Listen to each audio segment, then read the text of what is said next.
पुरुष मंडळी या सर्व गावांसाठी छत्रपती शिवाजी महाराज अभियान समाधान शिबिर टप्पा 1 चं आयोजन करण्यात आलंय। या शिबिरासाठी उपस्थित असलेले पुरुष मंडळातील सर्व प्रतिष्ठित नागरिक, सर्व खातेदार, सर्व मंडळातील गावचे सरपंच, ग्रामपंचायत सदस्य, पंचायत समिती सदस्य, जेडपी सदस्य, तसेच माजी ग्रामपंचायत सदस्य, माजी सरपंच, माजी जिल्हा परिषद सदस्य, माजी पंचायत समिती सदस्य, सर्व शाळेचे मुख्याध्यापक, पत्रकार, सर्वांची मला नावं घेता येणार नाहीत, हे सगळेजण उपस्थित आहेत।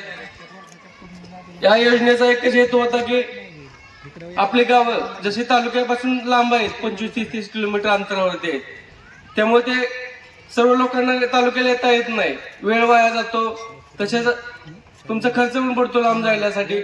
यासाठी शासनाने 17 फेब्रुवारीला एक योजना आणली, छत्रपती शिवाजी महाराज अभियान शिबिर टप्पा 1।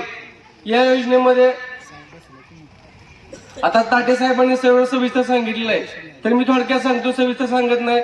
आपला जे लोक जमले त्यांचे दाखल्यांचे वाटप पण करणार आहे, तरी पण थोडक्यात सांगतो की आज आपण काय करणार आहे। इथे आज आपल्या इथे महसूल विभागाचे सर्व तलाठी असतील मंडळातील, तसेच आमचे पुरवठा विभागाचे कर्मचारी असतील, पेन्शन जसे की संजय गांधी पेन्शन आहेत,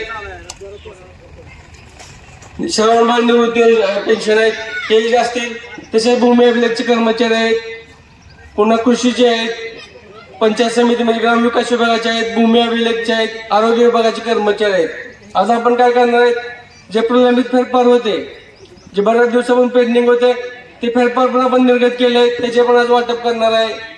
तसेच 7/12 जर कुणाच्या काही चुका असतील, ज्या पाठीमागच्या 15 दिवसात चुका आढळल्या होत्या, त्या आम्ही दुरुस्ती करून दिलेत।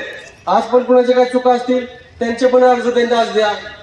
तसेच 7/12 ज्यांना 7/12 पाहिजेत, ह्या 7 मंडळामधले त्यांचे आम्ही त्यांना मोफत वाटप करणार आहे।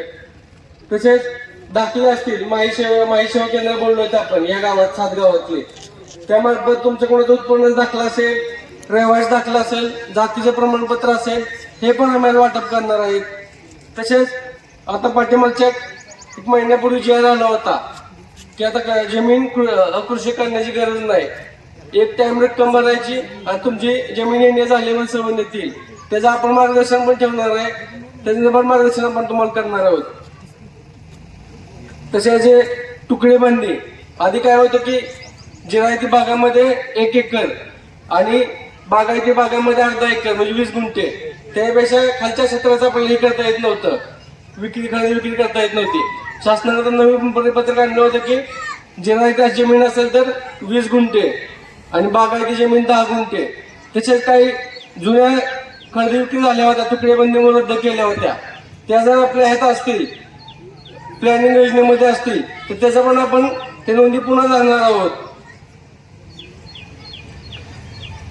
पाणी रस्ते आपण पाठीमागच्या 4 महिन्यापूर्वी सर्व गावात सर्वे केला होता, ज्यामध्ये नकाशावर असणारी गावे, नकाशावर असणारे रस्ते आणि जे नसते नकाशावर नाहीत परंतु खुले आहेत, त्याची पण आपण ही घेतली होती, सर्वांची नोंदणी घेतली होती।